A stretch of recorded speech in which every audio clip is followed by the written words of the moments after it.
Welcome, everybody. Tuesday night, the 12th of December, for episode 123 of So What's Been Happening. This is an exciting one. Who would have thought past episode 100, eh? We took so long to get there, and now we're flying through them. So instantly we think of number 23. We used to do numbers and pick numbers and go through all famous numbers, but obviously one of the greats ever with Michael Jordan, and also Shane Warne. So we can't forget the great 23. So we're lucky enough to have good Will Remedy. What a great name. And Will Lebihan join us. So look forward to having a chat to him in a minute or so. Just for next week's show, we are going to have a chat to Melbourne's Al Matcott, doing some exciting things. He was album of the month for us last month. So we're going to obviously make Sunshine State, which is Goodwill Remedies. We're going to make it their album of the month for this month. So there you go. 12 days in. So if you haven't heard of Goodwill Remedy, you will know about them by the end of this show. So, all right, without we can introduce these boys or Will himself. But we're just going to bring him up, and we're going to get him to tell us a little bit about the great band, Goodwill Remedy. Welcome to the show, mate. Episode 123. Mate, congratulations. Cheers, mate. It's been amazing. A bit of a journey, but we got there. I was looking at some of the faces in the intro, some pretty impressive artists there. So well done. Yeah. And speaking of impressive talent, we must thank Chris Familton for connecting us. And it's great to have him in your stable of being able to represent you from a publicity point of view. No, for sure. You know, Chris has been great to work with, and we've been very fortunate. All right, Goodwill Remedy. Hasn't been around for too long, half a dozen odd years in its current kind of form. 7 years and 6 albums. So incredible. That's quite a long time in music, Aaron, as you know. So we didn't really realize until the last year or so, where we're kind of working out how many records we've done and how long we've put up with each other for. And it's you take it for granted sometimes because you just get on with the guys and you play your music. But I feel privileged to continue to play with the guys, and we're good mates too. So that really helps. Definitely does. And on a hot and steamy night, it makes sense that Sunshine State is the new album. Great artwork for starters. Let's touch on that. Who come up with this one? Well, we've been working with we always work with a load of local artists if we can, and we've been working with a gentleman called Chris Bosley for the last probably 3 years or so. Chris is a bass player like myself, so he's automatically a good guy in my book, and he plays a lot of music around Brisbane, and we've known each other for a lot of years. And Chris does a lot of really great artwork. So lucky for us, when I reached out to him a few years ago to see if he wanted to do some artwork for us, he agreed. And ever since then, we've been pestering me every couple of months to do some more artwork. And we were lucky with Sunshine State in that. I've just lost the screen for a minute. Let me get you back again. We're lucky with Sunshine State that it had a really good theme. I think the Sunshine State song came out of just a feeling rather than being in the Sunshine State. It was like, it's a feeling you get when you get those fuzzies and all of a sudden things are going pretty well. But and we just kind of adopted it for the record, and Chris, nailed the artwork once again. So we're very fortunate to work with someone like him. Yeah, it's interesting. I think it's fantastic that you touch on the fact that it is a feeling and not so much, just a moment. As you know, someone mentions sunshine or someone feels sunshine, you immediately feel happy and smile. So it's a great one, great place to be, especially on the back of where we were a couple of years ago. Yeah, correct. And look, I wrote a lot of the songs in COVID or just after COVID, but it's kind of got that bit of a feeling about it. I actually pitched it to Queensland Tourism because I thought they could use it in their adverts, Aaron, and pay me lots of money for it. But they unfortunately they told me that they are looking to move away from the Sunshine State theme for Queensland, and obviously didn't take the song, more for them. But They obviously didn't tell Main Roads, because every license plate in Queensland's got Sunshine State stamped on it. So maybe he didn't get the memo, this guy. But yeah, I think the song has turned into a bit of an anthem for us. We been playing it live recently, and it's yeah, it always goes down well. So yeah, it's a fun song to play, and we've got beers as well. Awesome. Sunshine State beers. Yeah, so Chris did their label for those as well, and so yeah, we're just having a little bit of fun with it, like we normally do. Try not to take anything too seriously, just enjoy the music and keep playing and enjoying it. Well, you definitely know you've made it when you got a beer named after yourself. Yes. That's for sure. The big thing, 3 out of the 4 members drink alcohol. Mitch does drink 0 alcohol beer, but so yeah, the hardest thing about having your own beer, Aaron, is making sure you leave some for the industry that you bought them for, rather than drinking them all yourself. Yes. And I'm not saying it's a nice beer. People might not like it, but I kind of do. So yeah, it's nice, and the whole idea is it's quite difficult to sell beers if you brew a beer, the licensing restrictions and stuff. So at the moment, they're kind of giveaway for people in the industry that have helped us as a bit of a thank you. And we might look at auctioning some off for a good cause if we've got a few left, because people have expressed an interest in it, something like that. So yeah, it's not a money making thing for us, like most of our music isn't. It's just something we want to do for people that have helped us along the way. Yeah, perfect, and something different, something that becomes something to chat about. Yeah, everyone's looking for a point of difference, I guess, these days, to try and stand out a little bit, get a little bit extra cut through, and it's a conversation that definitely sparks a bit of interest. So congratulations on something a little bit. I don't want to take the cans to the Tomra. I don't because they've still got their label on them. I said to Rob, the drummer, the other day, I says, I don't want to put them through the chute. I'm going to have to, I know, but because they've got the label and everything on them, I want to kind of keep the empty cans. But hey, it's still new and fresh for us. We only had them a few weeks, so it's all brand new. In a few weeks, we go, just get rid of them. Yeah, exactly. Beautiful. All right, you've been nice enough to offer to play a couple of songs for us tonight. So we're going to hit you up kind of for the first one, and then we're going to have a bit more of a chat. Sure. I thought I'd play Jay, which is the second song on the record. It was the first single that we released, and it's a song that a lot of people have connected with, which is really nice. Yeah, it's in Triple Z up here. They've got a hottest 100 list, and Jay's up for voting in that, which is really nice. First time for us. So.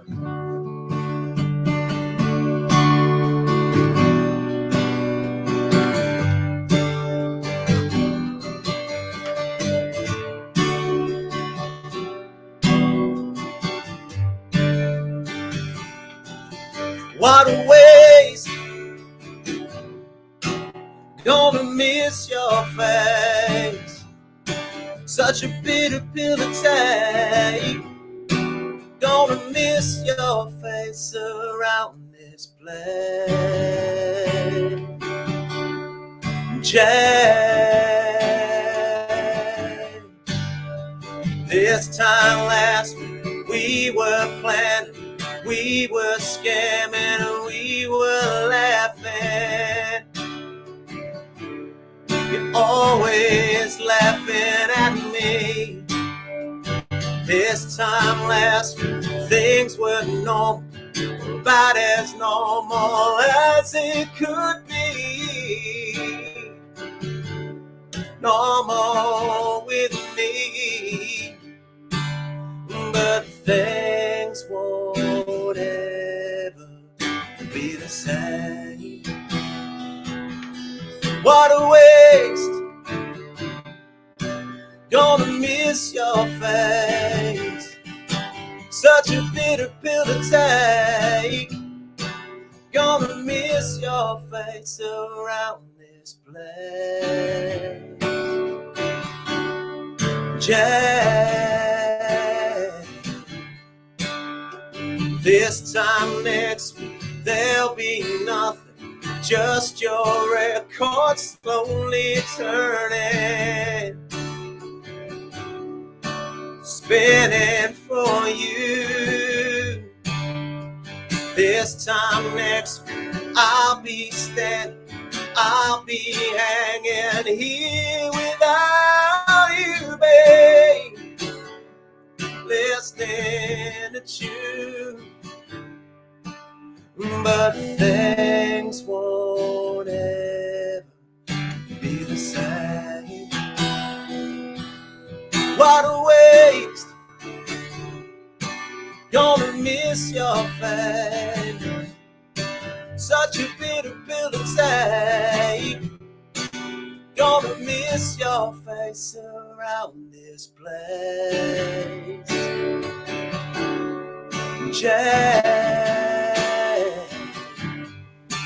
Well, at a rock and roll concert above the clouds, just got another VIP in the crowd. Up the front in the crowd, mate. And I hope your king-size bottomless cup's never empty. I hope they've got enough JD for you. JD and cola for you, mate. 'Cause things won't ever be the same. What a waste. Gonna miss your face. Such a bitter pill to take.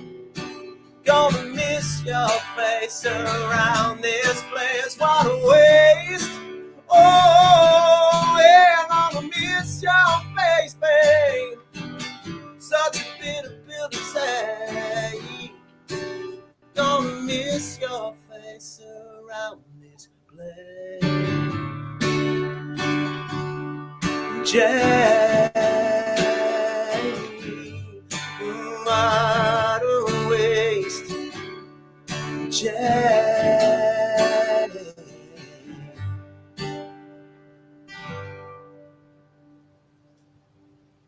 Yeah. Awesome, man. Yo. Awesome. Tell us a little bit about that one, Will. Obviously, the sentiment of loss for people. There's a lot of people that have obviously lost someone. This can be a bit of a tribute, effectively, to all those people that have been lost and become a VIP in the crowd in that great sky, looking down on all of us. Just tell us a little bit about how that came about for you and what's it mean to you. Well, it's personal. My wife's cousin, who did a bit of work with the band and seen us band a lot. Her partner Jay passed away suddenly. He'd come and seen us a few times, and we connected over the years. So he passed away suddenly, and it just triggered as most songwriters do, you get a feeling and you get a passion for something, and I wrote the song, and it just reminds me of him, a lot of the things. And it's meant to be a celebration. I mean, it's an emotional song to play and sing, but it's a celebration of someone that you remember, and that's what it's aimed to be. That subsequently why he ends up in front of the crowd for the rest of his time up there with a JD and cola in a cup. So I think it's important to be emotional about things when they happen, but then also remember the good times, and that's the aim of the song, really, is to do that. And luckily, the boys I play with, some of the best musos on the planet, really, they really brought the song to life. So I was very fortunate. Yeah, absolutely. All right, I want to touch on that clip just as we go to the next bit, because I think it's really well captured. So I know it feel like we're just going to repeat ourselves a little bit, but I think it's really important just to capture kind of what the rest of the band did on this song. So we'll just play a little bit of it, and also see how that clip kind of come together. Thanks.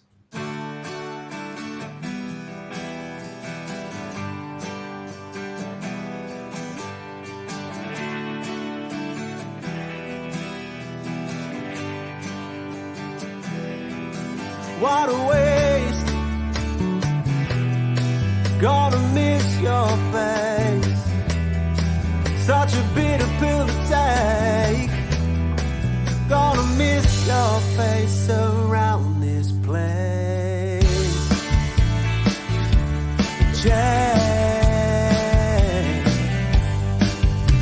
this time last we were planning, we were scamming, and we were laughing. You're always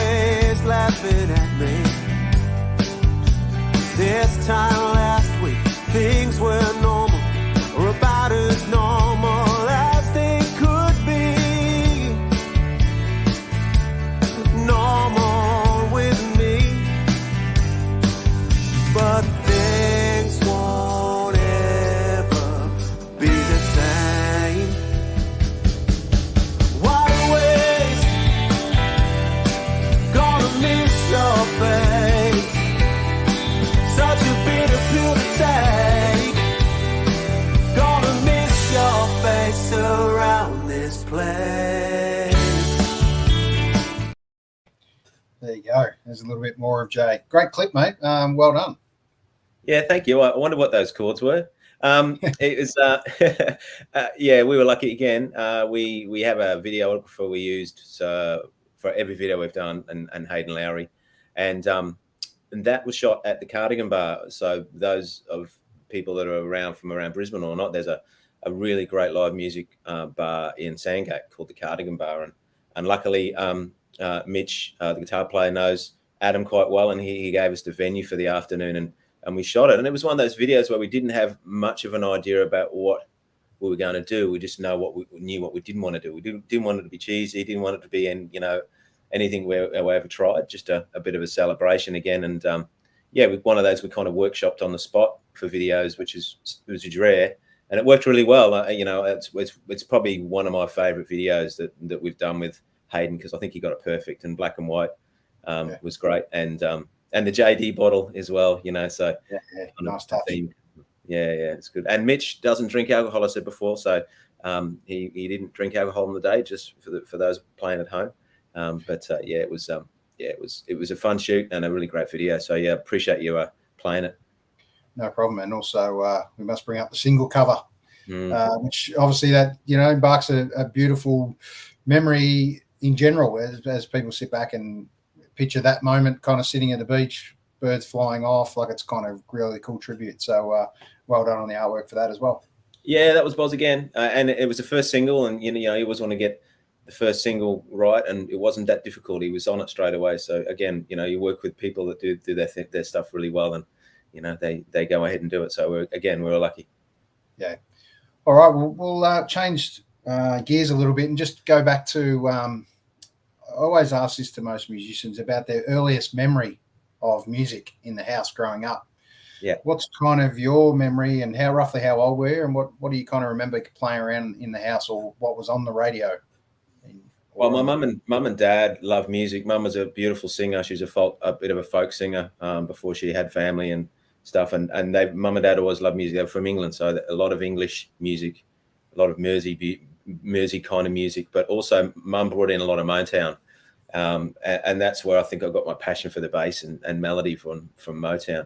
But I guess my biggest live music and earliest memory is when British people tend to get together, English, Scottish, Irish, Welsh, as they get a little tanked up throughout the night, the music goes off and they have a big circle, and there's a song circle basically, where everyone has a song and they all sing their song. And I can remember just seeing this, like bricklayers that work with my dad, and labourers and people and concreters and from all walks of life, passionately belting out their song.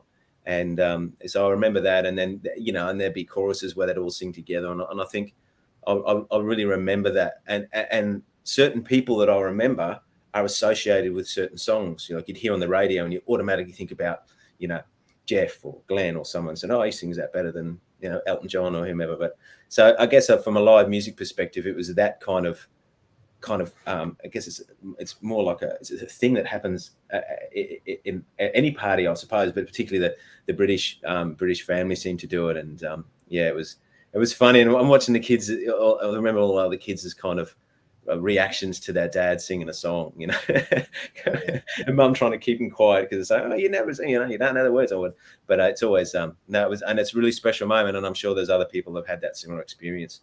And be in the kitchen, you walk into a kitchen, and they're all singing a song together, and it's just I don't think there's anything like it. So a long-winded answer, but that's my initial earliest kind of live performance music kind of memory, if you know what I mean. Sure. And then what brought you into music from there? What was the instrument that got you kind of in and hooked? As you mentioned, you touched on the bass before, but was that it for you from the start? Yeah, it was, Aaron. It was bass guitar, and it was Susie Quattro. Yeah, right. She was my first ever girlfriend. She just never knew about it. I always liked the bass because of the Motown thing. And then, when she was rocking it, I thought, I'm going to have a crack at it. And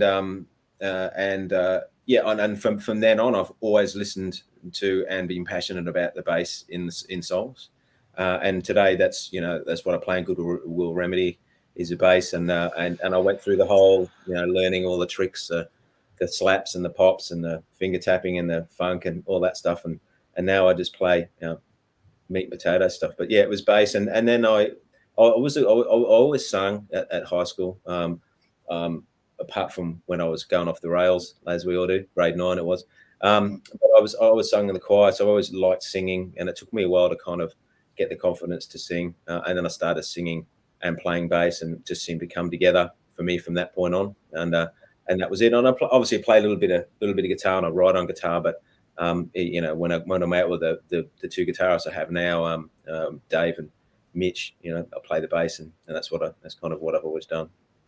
Happy to sit right in the pocket, and keep the backbone of the band going. Sometimes, just pull faces, Aaron. I don't play busy bass lines, so I'm happy to pull faces and let Dave and Mitch do all the fancy stuff, and Rob, of course, on the drums. So, they're exceptional musos. I'm lucky to have them around. But I really enjoy it, and I think bass is always going to be something that I'll play and enjoy doing and listening to.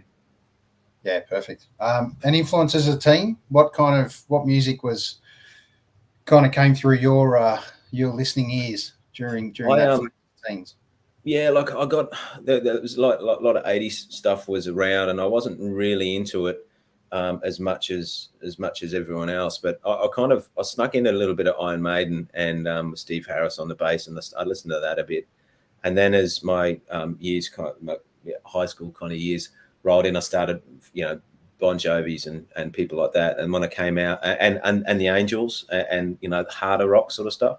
Yep. And then when I came out of school and started playing with bands, I started listening to older blues stuff. But I think I went through a really big kind of grunge kind of phase where the Soundgarden, Living Colour, and all different time signatures, trying to play 9/8 and sing and scream over the top of it. I did that for years. So I think that's probably what really grabbed me early. But I always liked singers, and I always liked songs and melody. So I always tried to find that in whatever genre I was in at the time. Yeah, no problem. All right. You're going to be kind enough to play a second song for us. So we'll take it now, and then we'll keep talking. Yeah, okay. See what we can do. So I'm going to do another one off this record. And it's called, I know what it's called. I don't need to read it. I don't know I'm doing that. It's called Holding Up. It's number 7 on there. And I looked at the streaming numbers today, and I don't do that very often because they're not really that important to me. But all of a sudden, Holding Up's got really, really popular. Really popular for us, which means a couple of people have listened to it that we don't know. So I thought I'd give that a bit of a roll, and Holding Up again is a bit of a it's not really a self-help song. It's a song that I wrote about thinking about others. Sometimes you have someone in your mind, whether that's a mate, family member, whatever that's in your mind, and you're just thinking about that person. So I, wrote a song about that, and I made a pact to myself that if I'm ever thinking about someone in my mind, I'm going to ring them the next day and say, mate, I'm thinking about you. How are you going? And it could be anyone. So, it's strange things happen to you at the COVID time, but the Holding Up came out.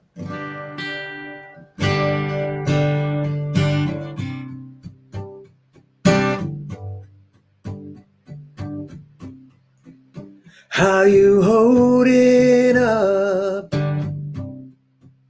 What you holding up? Hope you know you're in my thoughts tonight. Very first thing, I'm gonna check on it. Hope you know you're in my thoughts tonight. My nighttime brain keeps ticking. Sleeping hours are shrinking. First sign of daylight, I'm gonna make the call. How you holding up? What you holding up? 'Cause from the outside I can't tell it all.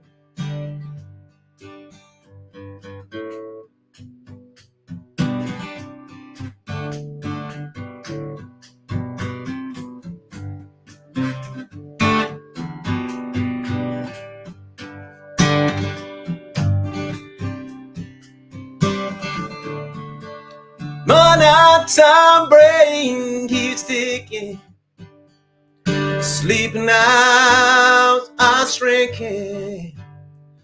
First sign of daylight, I'm gonna make the call. How you holding up? What you holding up? Hope you know you're in my thoughts tonight. I hope you know you're in my thoughts tonight.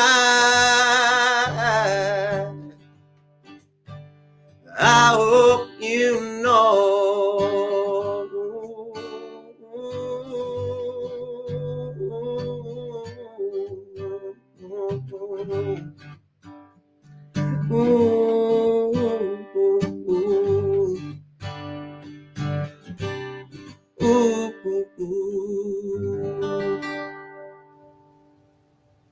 Sound good? Yeah, mate, that's really cool, man. I could see that one out there doing some things. So there's no surprise that that's starting to do some things on streaming for you. A little frustrating though, the old streaming platforms these days. It's a shame they don't convert into dollars. They give you a bit of reach, no question, but just interested in your thoughts on that. Obviously, every musician is against it as far as, they'd love to pull some revenue in, but it's a different world out there now, isn't it? Putting out albums. Yeah, it is. Look, I've got a lot of musicians, mates, and a lot of artists, colleagues I know that are just dead against it, and it's just they're the devil.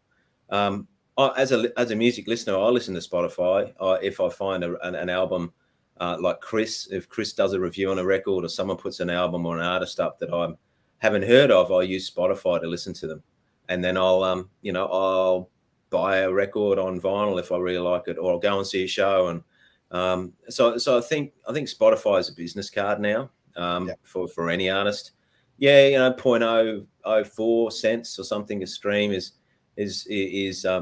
not really good. It's terrible, in fact, and we should be getting, and all artists should be getting more money. But ultimately, the first thing you do when you talk to someone about being a musician is they ask for your band name, and they jump into Instagram, and then they jump into Spotify to find it. So, if you use it as a business card as an artist, it is what it is. And as a music lover, you use it because you discover new music, and it prompts you to go and see people live and support them in other ways. Join their Facebook page, buy records, buy merch. So you've got to kind of, I think being a musician is like a lot of other artists kind of environments. You just got to roll with it. And if it's out there, then you either choose to use it or you don't. We choose to use it. We don't follow the numbers too much. We don't throw the rap numbers up. We're not really interested in any of that. But it's a really good mechanism for people to like your music or not like it. So it's not free, but it's cheap. So it is what it is. Yeah, I think you're right. I think it's a really good way to get your music out there and cross-platform it across. I love the fact that Spotify and Apple Music kind of suggest other bands if you like this kind of style. So there's a lot of good that comes out of it in amongst the negativity as well. So I think so. And it's just, I've just got a bit of a mental approach where it's sometimes really easy to be negative and cynical about things. And if you don't want to do something, just don't do it. But I think, you use it for what it is. And, the musicians that are getting the raw end of the deal at the moment, we didn't force the public to expect music for free. That was done many years ago. Until that perception changes, and it's going to be really difficult to charge people to listen to music. So you've got to kind of get them interested and get them to a show and get them to be loyal fans. And there's other ways of doing that. So yeah, I'm for it. I understand that. I can understand the arguments against it, most definitely. Yeah. And touching on holding up too, this is a great little way to put out a little reminder, I guess, and it's a fitting reminder that one of my mates, Berkey, touches on. That it's a lovely sentiment. Got to do the same. Thanks, Will, for the reminder. That's such a true, saying that, it's so easy just to think about someone, shoot them a text these days, but to do the old school way and pick up the phone and hear a voice, so much more power in that, especially on the back of where we've been a couple of years ago with COVID. It's great to hear people's voices. Aaron, like yourself and your listeners and friends, and people I know, I've still got friends we went to school with, right? And we catch up, and I said, I'll be meaning to call you. How many hours do you sit in a car, right? And you've got wireless. You don't have to break the law. You could call someone while you're sitting in traffic easy enough for 5-10 minutes. So I'm not saying I'm an expert at it, and my mates are probably sending me messages now or daggers about it, but it just switch your mind onto it, and I think it's not too difficult to do. So yeah, well, every time I hear that song from now on, I'm going to definitely pick up the phone and ring a couple of people. So thanks for the awesome prompt. Sure. No worries. All right, let's play one of the first song actually on the album of Sunshine State called Bleed. I think this is a great clip. So I'm going to play a little bit of this, and then we're going to have a chat.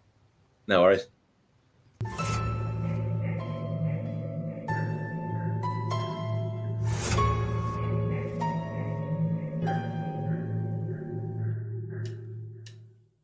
Wasted time, both yours and mine. But time after time, we arrive again. Then you decide whose face to hide, and it's no surprise, it's mine again. 'Cause baby, I want, baby, I need, baby, I love. Cut me out, bleed. Fire's gone out, smothered in doubt. From the inside out, cold again. But I'm still here. I won't disappear. And if you want blood, oh, you got it. 'Cause baby, I want, baby, I need, baby, I love. Cut me out, bleed.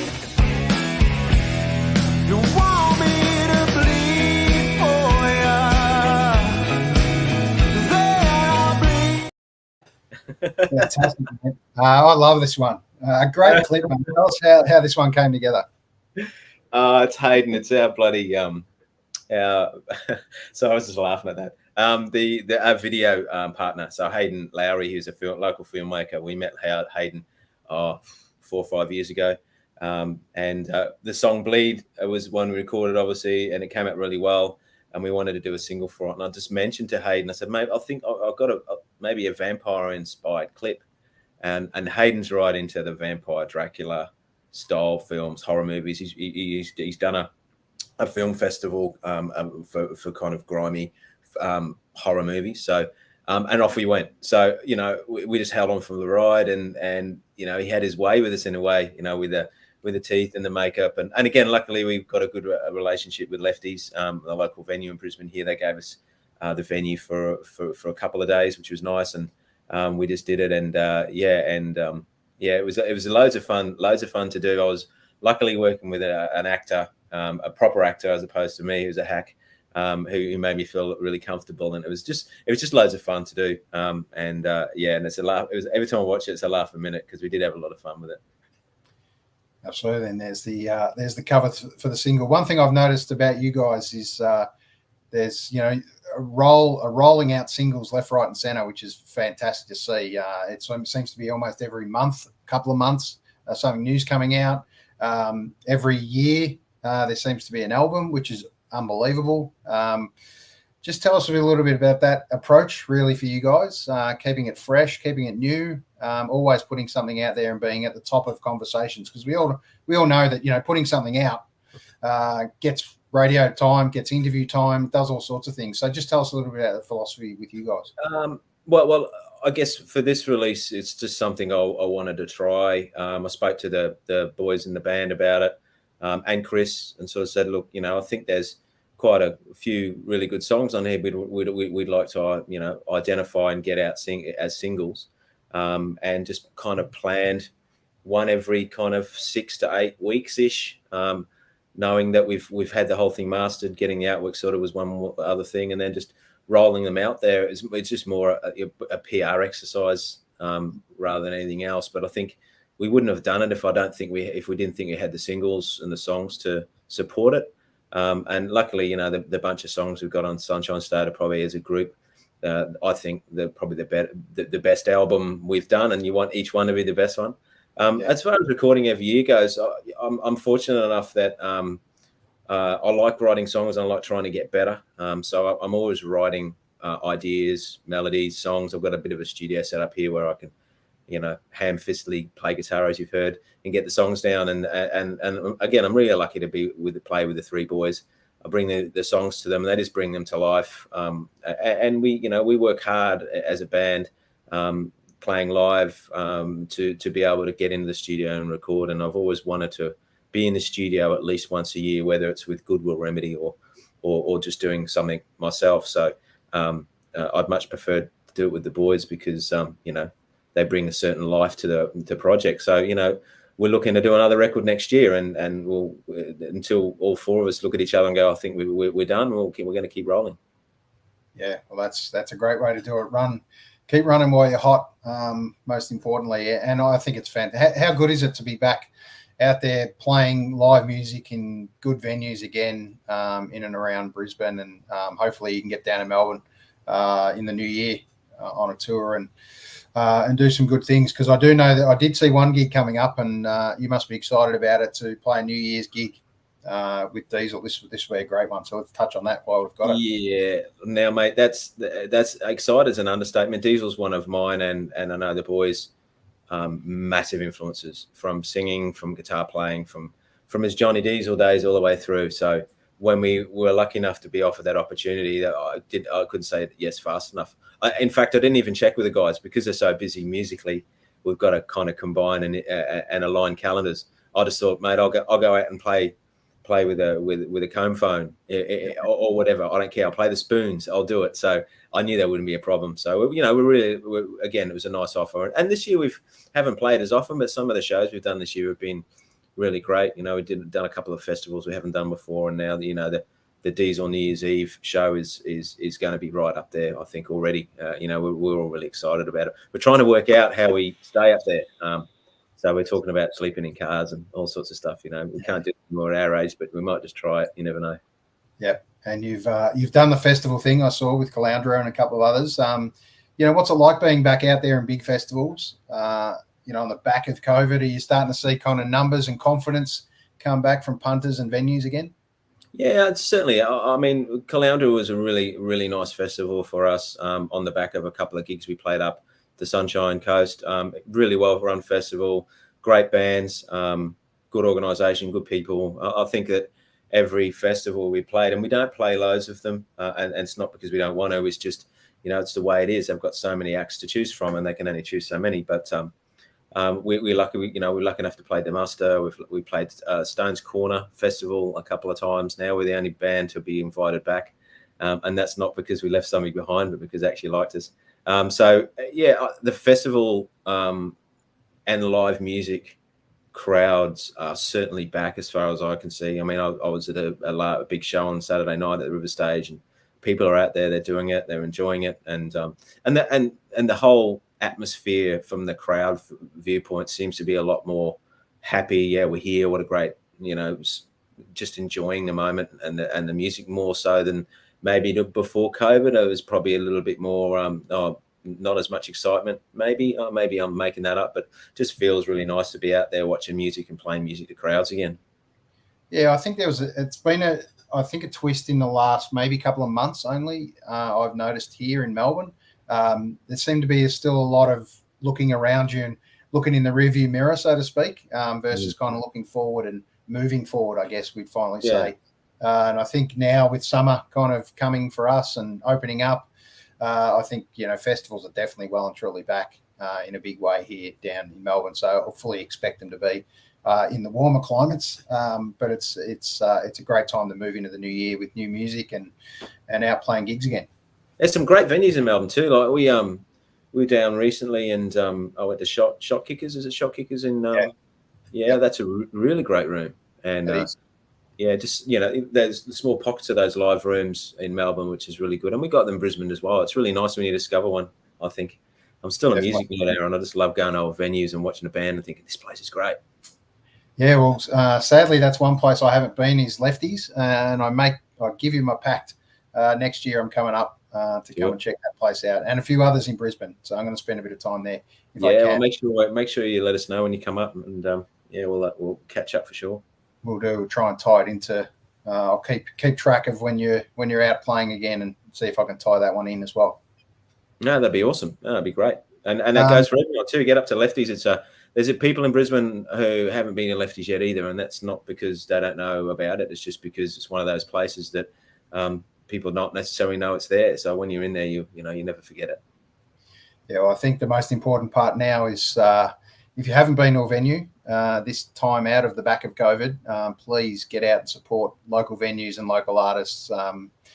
Do them all a favour and show your confidence in the venue, confidence in supporting music again. And if you love the music of these artists that are out doing their thing, boy, everyone needs it. And most importantly, we want to pay for new music and new albums.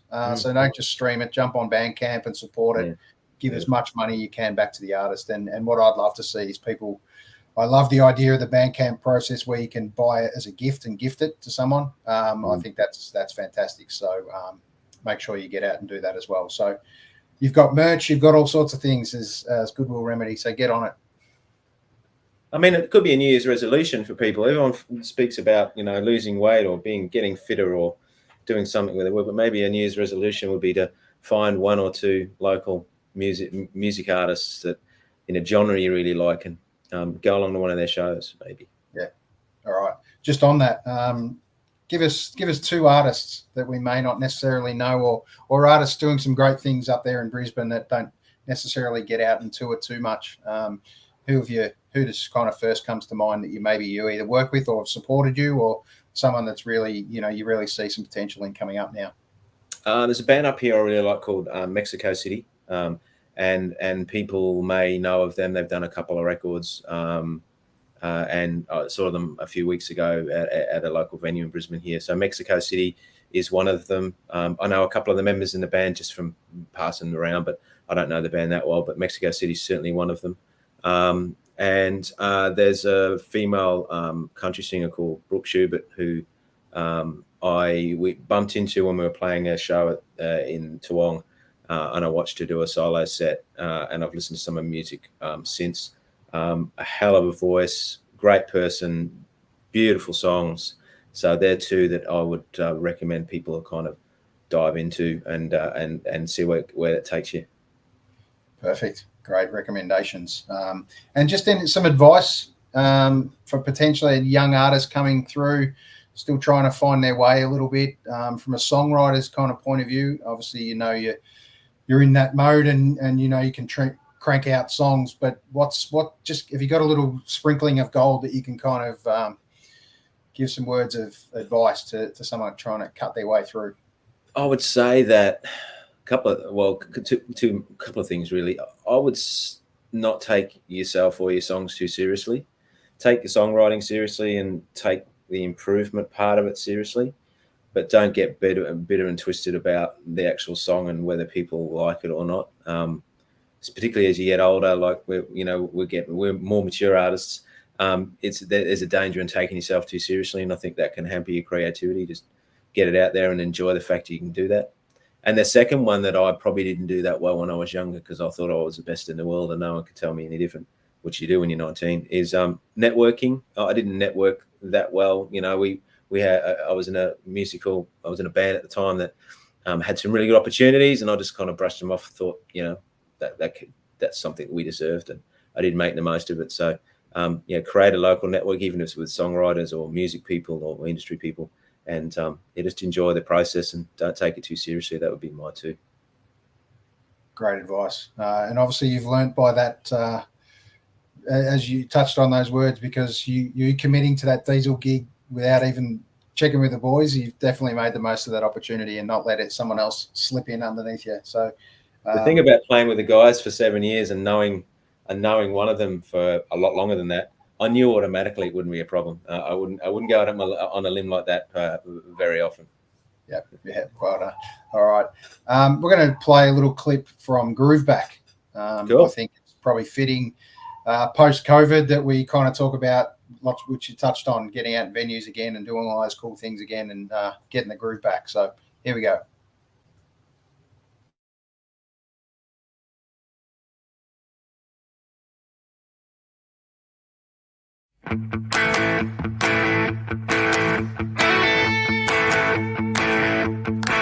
I got my groove back, baby.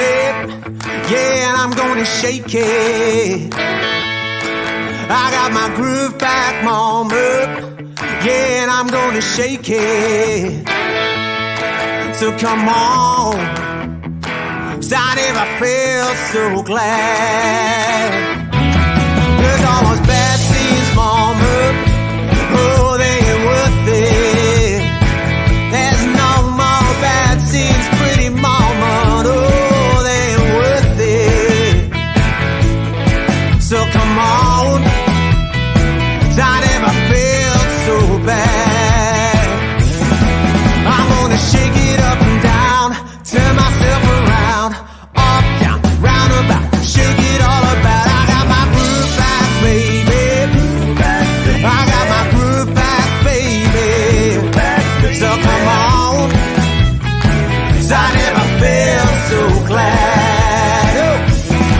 I got my groove back, baby.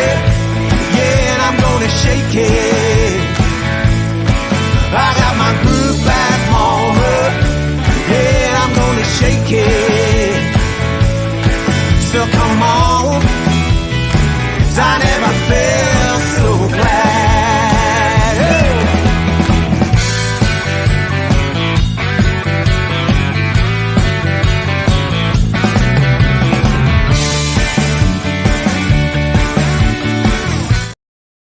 There you go. You have to jump on YouTube to check out the rest of that clip, but it's a cracker. And you can't help but smile checking out that clip. Talk about groove back. That's exactly what we needed to do. Get back in the groove. Tell us a little bit about that one. Well, it was done obviously just as COVID broke. So we snuck down to next to the river there to do the dance sequence.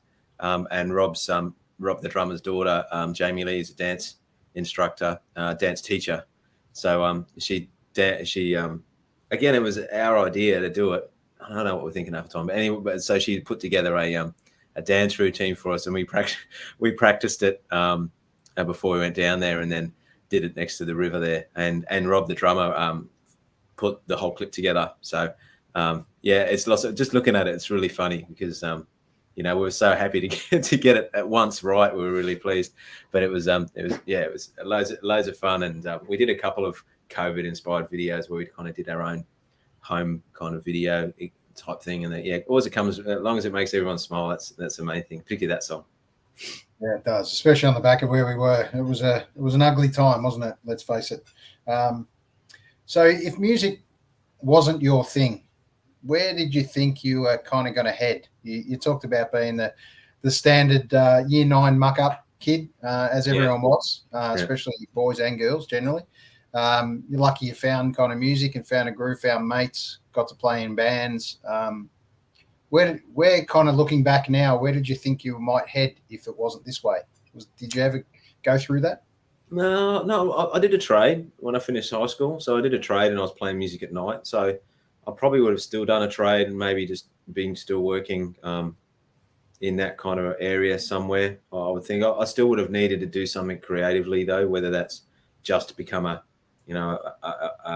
punter or go and see a lot of live music or just do something in production. But I think I still would have gone down the trade route and gone through there because that was a real lucky thing for me to be able to do and get the trade background, do all that.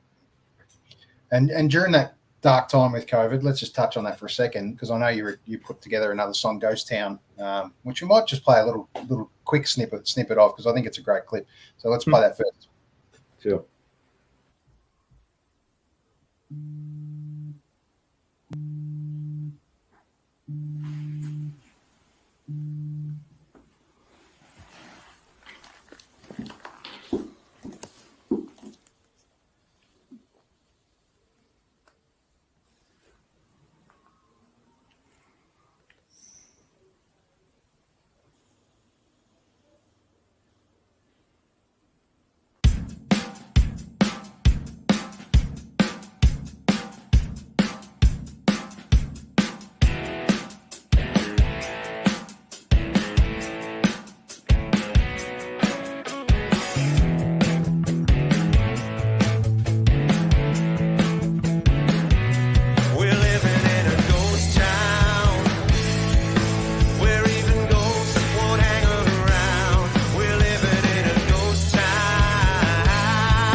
Left on that shelf, I just shake my head, I'm ashamed in what we've all become. So tell me, will you still be bragging or circling your wagons when everything is said and done? We're living in a ghost town where even ghosts won't hang around. We're living in a ghost town.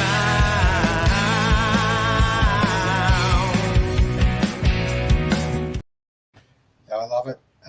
Ghost Town, it sparks so many different emotions for me, because sometimes you can start to me it feels a bit of kind of being in your own head a little bit, and you talk about that from a point of how are you going to be judged effectively? Are you going to be back out there living? And I think that's kind of really cool. You can sit in a rut, can't you? And you find yourself in a rut these days. Lyrically and musically, you're able to obviously write and draw a lot of emotion out of COVID. But how tough were those times for you as an artist, sitting in that room effectively by yourself, not being able to do too much? Probably wasn't as bad for you guys potentially in Brisbane. No. But even still, obviously you had plenty of friends in other parts. I'm sure that it was a bit tougher on. So what were those times really like for you? It wasn't like I think I didn't find it really tough, and that sounds really weird saying that, but I didn't.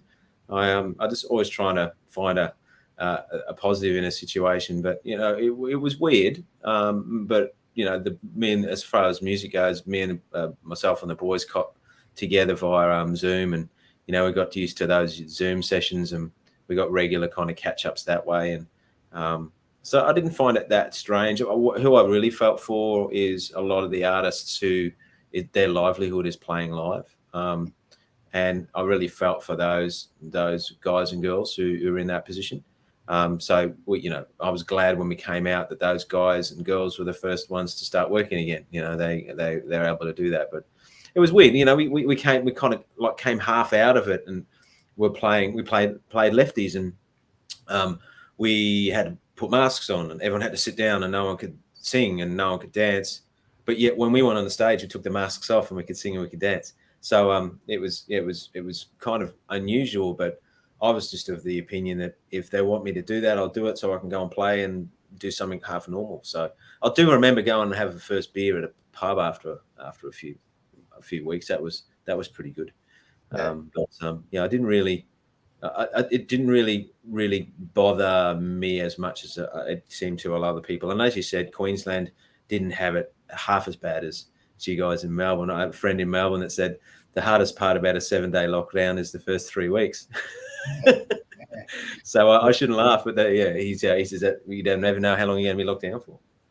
Yeah, it was a tough time. There's no doubt. There's no pussyfooting around that one. That's just the way it was. And to be honest, one of the only good things that came out of it for us was connecting with guys like yourself. Where we could put this together. And once again, like a Zoom session, this was never supposed to go past episode 1. This was a conversation that was literally a Zoom session. We had a musician mate of ours on, Ryan Sterling, that played a few songs in between our chats and telling each other how shit we felt. And then it kind of grew from there. And then we saw obviously a lot of friends that were musicians. We saw what happened to them. So we invited them on to tell us a little bit about their story, play a few songs, get in a little bubble for a while and support each other. Cool. And 123 episodes later, we're still kind of doing the same thing, connecting to new artists. So we look forward to continuing. Well, we did a few Zoom sessions. David doesn't live too far from here, so we did a couple of those, and we made new friends with artists and stuff as well. So there was that side of it too, where you could really discover other artists and bits and pieces because you had a little bit more time. Yeah. And biggest influences on your career to date, from an artist, from a musician point of view, as far as who else is out there and you've been influenced by? I get influenced by so many people. It's such a long list. Everyone from a pure songwriter point of view, Tom Petty and Steve Earle, the simplicity, when I saw Paul McCartney a few weeks ago, the Beatles were part of that, and the Stones, and that kind of just melody and with a little bit of kind of rock in behind it. But, right up until more local, heavier artists like the Betty Rays and people Pacific Avenue, people like that, younger bands who I really like, that influence me. I'm a music nerd, so I'm out seeing a lot of music when I'm not playing. I like going supporting artists and seeing them. So I get inspired wherever I go. But generally I go back to Tom Petty, Steve Earle, Black Crowes, that kind of feel, southern country rock kind of stuff.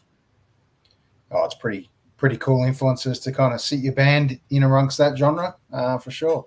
Yeah, well, I've been getting into Elvis Costello a lot lately, and he's someone I really liked, and I saw an Elvis Costello show in Melbourne, funny enough, and I really liked it, and it's on again in December. So Victor Strangers does it if you get a chance to see it. Brilliant. So I've been diving a little bit back into Elvis Costello. So I have these moments where I rediscover these artists and all the musicians, and learning bass lines, and so I think it's a journey that you never finish. Yeah, well, between Petty, Black Crowes, Elvis Costello, my mate Berkey, and you will be best friends if when you do get down to Melbourne, and have a lot to talk about. So that sounds awesome. He's out seeing probably 100 odd bands a year with me, so we kind of get out to see a lot of music and support a lot of music, and it's great to hear new music. I've only just discovered you guys through Chris, to be fair. We're having a great publicist, and on the list of other bands. It won't be the last time we chat, and I'll make sure, I guarantee you, that I'll be at one of your gigs very soon, whether it be in Brisbane or come down to Melbourne. And there's at least half a dozen venues you need to be playing at in Melbourne for sure. No, cool. I can't guarantee I'll have one of these beers left for you, but I'll have an empty can. There you go. There's a deal. Look forward to it. Happy to take the empty can. Anyway, no worries, mate. Thanks so much for having me. All right, Will. It's been great to have a chat, mate. Look forward to some new releases. Please touch base with us anytime you got something new, and jump on and have a chat. And love to have a chat to the rest of the band one day too. Yeah, no, well, we'll certainly get them involved next time. But yeah, be careful what you wish for with those boys. No problem. It's a challenge having multiple people on, that's for sure. But look forward to doing it one day. About 7 years of it, mate. You'll be right. Absolutely. All right, Will. Thanks for joining us on episode 123 of So What's Been Happening, and have a great week. Thanks, Aaron. Cheers. How great was that to have a chat to Will from Goodwill Remedy? And I must put a quick thank you out to so many artists here that have joined us and been part of this show that we put together 3 odd years ago now. It's time's ticking really quickly, and we also must touch base or promote the fact that Al Matcott's going to be on our show next week. So up and coming artist who's doing some awesome things as well. So make sure you jump on that one. But look forward to seeing you out there, out and about. Please get out and see a venue. See some bands before Christmas. If not, please have a great Christmas. We will chat to some more bands and artists upcoming in the next couple of weeks. So look out for that. All the best, and see you out there.